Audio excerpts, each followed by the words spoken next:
sekarang kita akan melihat bagaimana sejarah bahasa Melayu sekilas dari Pak Ringky Afria ya. Silakan Pak. Baik, terima kasih. Bahasa Melayu merupakan bahasa yang paling dominan di Indonesia, yakni berakar dari bahasa Austronesia. Banyak pakar mengatakan bahwasanya bahasa yang ada di daerah Sumatera ini berasal dari Melayu Polinesia bagian barat.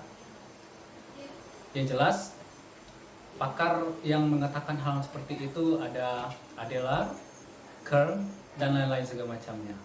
Namun bahasa Melayu ini belum terlalu dikembangkan karena sangat memerlukan waktu yang banyak untuk mengeksplorasi bahasa Melayu yang ada di Indonesia, khususnya bahasa Polinesia bagian barat.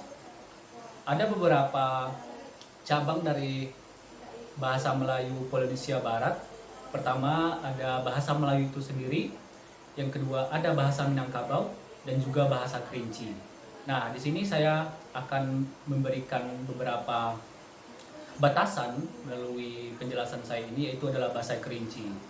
Bahasa Kerinci sendiri itu merupakan bahasa resmi atau bahasa yang digunakan oleh masyarakat Kerinci untuk bertutur dalam menggunakan komunikasi sehari-hari.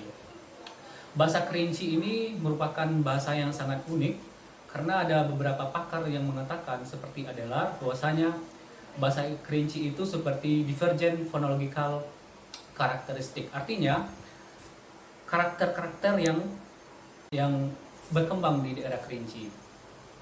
Jadi bahasa Kerinci ini juga merunut berdasarkan bahasa Austronesia, tetapi belum banyak peneliti yang meneliti bagaimana bahasa Kerinci itu berkembang dalam menjadi bahasa sendiri atau bahasa yang dituturkan oleh masyarakat itu sendiri. Ada beberapa faktor yang mempengaruhi perkembangan dari bahasa Kerinci. Yang pertama dari faktor kebudayaan, kemudian sosial kemasyarakatan, dan juga faktor lingkungan. Artinya faktor lingkungan sangat mempengaruhi bahasa Kerinci itu berdekatan dengan bahasa Minangkabau dan juga bahasa Melayu pada umumnya. Dalam perkembangannya bahasa Kerinci ini memang suatu bahasa yang sangat unik dan khas oleh beberapa orang peneliti. Tetapi belum banyak penelitian-penelitian tentang bahasa Kerinci untuk memberikan status kebahasaannya. Apakah termasuk ke dalam bahasa, dialek, subdialek, dan lain-lain. Tentunya untuk memberikan status kebahasaan tersebut harus ada penelitian-penelitian tindak lanjut dengan menggunakan teori-teori tertentu. Salah satu adalah teori dialektologi. Nah, di sini kebanyakan para peneliti hanya menggunakan bahasa Kerinci saja, tetapi belum menyentuh dialek-dialek yang lain. Dari sumber badan bahasa, terutama di Provinsi Jambi, mengatakan ada beberapa bahasa yang tersebar di Provinsi Jambi, salah satunya adalah bahasa Kerinci. Namun laporan dari Summer Institute of Linguistics mengatakan di Provinsi Jambi cuma ada 3 bahasa yang berkembang. Yang pertama bahasa Kerinci di daerah Hulu, kemudian bahasa Kubu di daerah tengah, dan juga bahasa Melayu Jambi di bagian hilirnya. Oke, Pak Ringky Afria. Kalau kita berbicara mengenai bahasa Kerinci, ya kita tidak bisa lepas daripada itu sastra Incung ya. Nah, jadi pertanyaan saya, bagaimanakah ini bahasa Kerinci? Ada yang mengatakan tergolong dalam bahasa Melayu tua. Nah, menurut Pak Ringky seperti apa itu? Pertanyaan ini sangat menarik karena memang bahasa Kerinci ini memang tumbuh dan berkembang sesuai dengan kondisi geografisnya. Seperti yang dijelaskan di dalam kitab Undang-Undang Tanjung Tanah, bahasa yang digunakan cenderung lebih sama dengan bahasa Kerinci.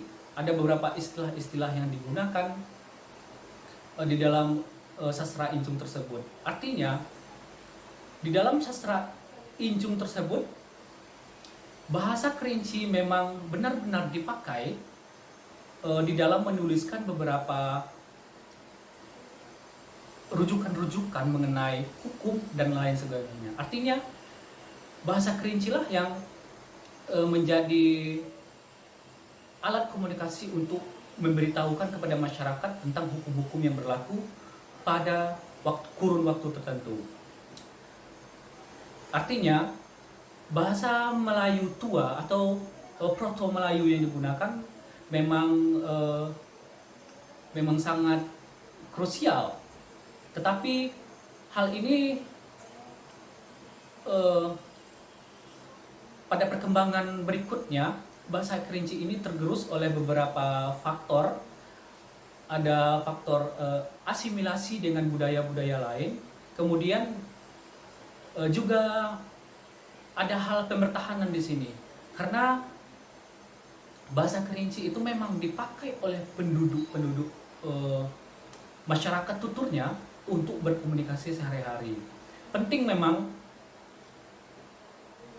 di dalam bahasa yang digunakan atau disampaikan melalui undang-undang Tanjung Tanah tersebut untuk memberikan gambaran bagaimana perkembangan bahasa yang digunakan pada kurun waktu tertentu di masa tersebut. Kemudian bahasa Melayu ini memang bisa dikatakan sebagai cikal bakal dari perkembangan bahasa Melayu itu sendiri. Dalam hal ini adalah bahasa Kerinci, tetapi mempunyai perbedaan-perbedaan dari Melayu lainnya. Ada perbedaan dari segi fonologis, dari segi morfologi, dan lain-lain.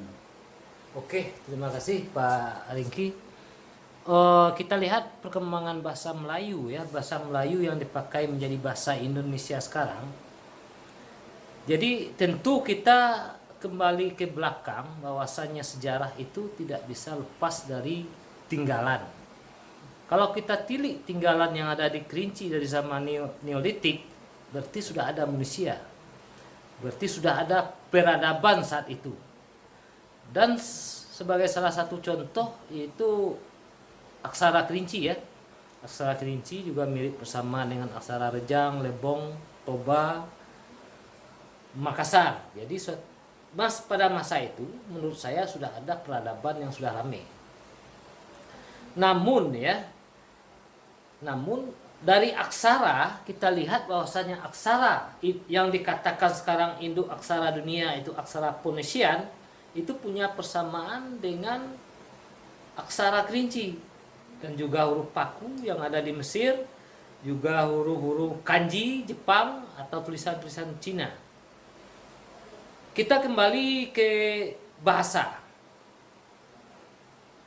Kalau kita hubungkan dengan tinggalan arkeologis dengan bahasa tadi, ya, ini ada pertanyaan yang banyak ditanyakan orang. Ada beberapa pertanyaan, apakah suku Kerinci termasuk suku yang paling tua? Nah, salah satu ya, kita tidak mempunyai suku Kerinci paling tua. Namun kalau kita kaji ketinggalannya dari tinggalan yang arkeologis yang ada, ya tidak bisa kita bantah. Dari segi bahasa ini kira-kira bagaimana menurut Pak Ringki ini? Ya, ini merupakan pertanyaan yang bagus sekali.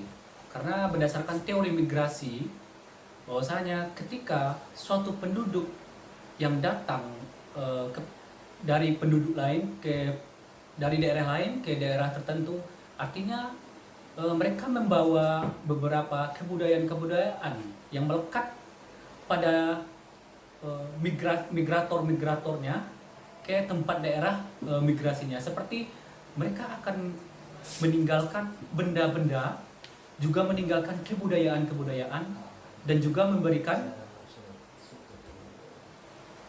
meninggalkan bahasa, tentu saja meninggalkan bahasa. Nah, seperti beberapa fakta di lapangan yang kita lihat sekarang ini, bahwasanya ketika abad 500 sebelum Masehi sudah ada zaman logam, Artinya sudah ditemukan di Kerinci berupa nekara-nekara perunggu yang didapatkan di situs-situs yang terdapat di Kerinci. Itu artinya Kerinci itu sudah tua. Artinya sudah didiami oleh penduduk setempat, sehingga penduduk yang lain itu membawa beberapa kebudayaan mereka dari corak pertanian, dari corak peralatan-peralatan